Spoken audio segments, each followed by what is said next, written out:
আসসালামু আলাইকুম। প্রতিদিনের মতো আজকে একটি নতুন ভিডিও নিয়ে চলে আসলাম। আশা করি সবাই ভালো আছেন। আলহামদুলিল্লাহ আমরাও ভালো আছি।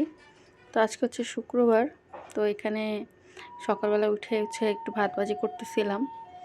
তো অল্প একটু ভাতই ছিল রাতে। তো এটারই ডিম দিয়ে কাঁচামরিচ দিয়ে পেঁয়াজ দিয়ে ভাজতেছিলাম। আর একটু ধনিয়া পাতা দিছি। তো ভালো করে ভাজা হয়ে গেলে এটা পরে আনাস আমি আর ইমু খাই নিব। হ্যাঁ, আজকে অল্প একটু ভাত ভাজি আমরা খাই নিছি। তো তারপরে যে বাসার আসে সব গুছায় নিচ্ছি, বিছনা টিছনা। আর এই যে এতগুলো সব কাপড় চোপড় আজকে মামারি দিয়ে ধোয়াইছে এগুলো। তো এগুলো সবই আমি ধুয়ে মেলে দিচ্ছি।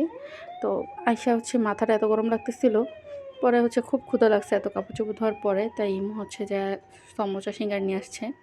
শুক্রবার ইমুই মানে কাপড় চোপড়গুলো ধুয়ে দেয়, কিন্তু আজকেও একটু ব্যস্ত ছিল তাই ও ধুয়ে নেই। আমি পরিষ্কার করে দিচ্ছি, ধুয়ে একদম ছাদে দিয়ে আসছি। না আর ছাদে দড়ি পাওয়া যায় না, কারণ অন্য সবাই তো কাপড় চোপড় নাড়ে। তো এই জন্য আর আমার বারান্দা ছোট, এত কাপড় চোপড়গুলো বারান্দায় হবেও না। তো এখানে আমি আজকে কী রান্না করব চিন্তা করতেছিলাম।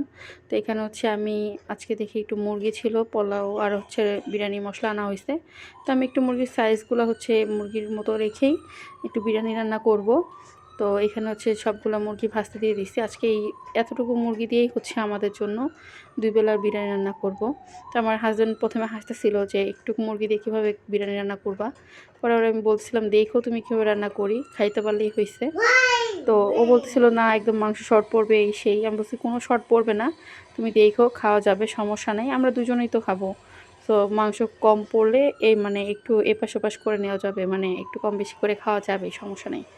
তো এই যে আমি এখানে একদম আদা রসুন বাটা, তারপর বিরিয়ানি মশলা টশলা সব দিয়ে দিছি, সাথে পেঁয়াজ আর অনেকগুলো কাঁচামরিচ দিছি। ভাই বিরিয়ানি ঝাল না হইলে একটু ঝাল না হলে ভালো লাগে না। তো আমাদের তো আর বাচ্চা খাবে না যে একটু ঝাল কম দিতে হবে।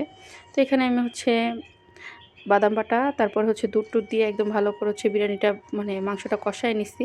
আর বিরিয়ানি রান্না করলে আমার বাদাম বাটা দিতেই হবে, সাথে টমেটো সস। তো এখানে আমি চালটা আগেই ভালো করে ভেজে নিচ্ছি। আর এখানে পানি দিয়ে দিছিলাম।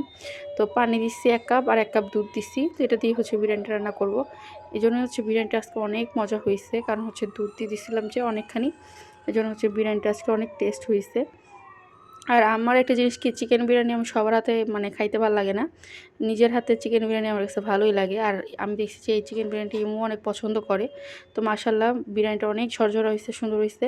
কিন্তু আমি প্রথমে ভাবছিলাম একটু লাগে যায়, নিচে একটু আঠা আঠা হয়ে যাবে বিরিয়ানির চালটা। পরে দেখি না, খুব সুন্দর ঝরঝরা হয়েছে। আর ঝাল লবণ একদম পারফেক্ট হয়েছে। তো ইমু খায় অনেক পছন্দ করছে। আর ইমু সবসময় আমার চিকেন বিরিয়ানি রান্না করলে ও পছন্দ করে। তো বিকালে একটু চা খাইলাম 5টার দিকে। তো এখন তো 5টার দিকে আজান পড়ে যায়। তো ছাদে যা চা নিয়ে ছাদে যাবো চিন্তা করতেছিলাম। পরে চিন্তা করলাম না, এখানেই বসে বসে চা খাই। পরে অবশ্য ছাদে গেছিলাম। তো সন্ধ্যাবেলা আজকে একটু বাহিরে গেছি, অনেক দিন পর বাহিরে বের হয়েছি। তো এখানে দেখি চিতই পিঠা বেচতেছিল, হালিম বিক্রি করতেছিল, তারপর মোমো বিক্রি করতেছিল। তো এখানে বসে বসে চিতই পিঠা খাইতেছিলাম আর হালিম খাইলাম। তো ইমু চিতই পিঠা নিয়ে আসছিল আমাদের জন্য 3টা। তো আমি বলছি আর বেশি কিছু করো না, বাসায় যা নাস্তা বানায় খাবো। তো এই যে চিতই পিঠা ছিল আমার কাছে, আর ভর্তা একদমই অল্প দিছে।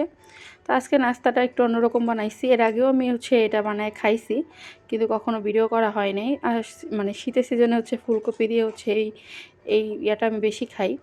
তো ফুলকপি ভাজি আমি সবসময় লবণ দিয়ে ফুলকপিটা আগে মাখায় রাখি। তারপর একটু গোলমরিচ দিই, একটু লবণ তো আর দিই না, একটা ডিম ভাঙা দিয়ে আর একটু সয়া সস দিই। ভালো করে মিক্স করে নিতেছিলাম।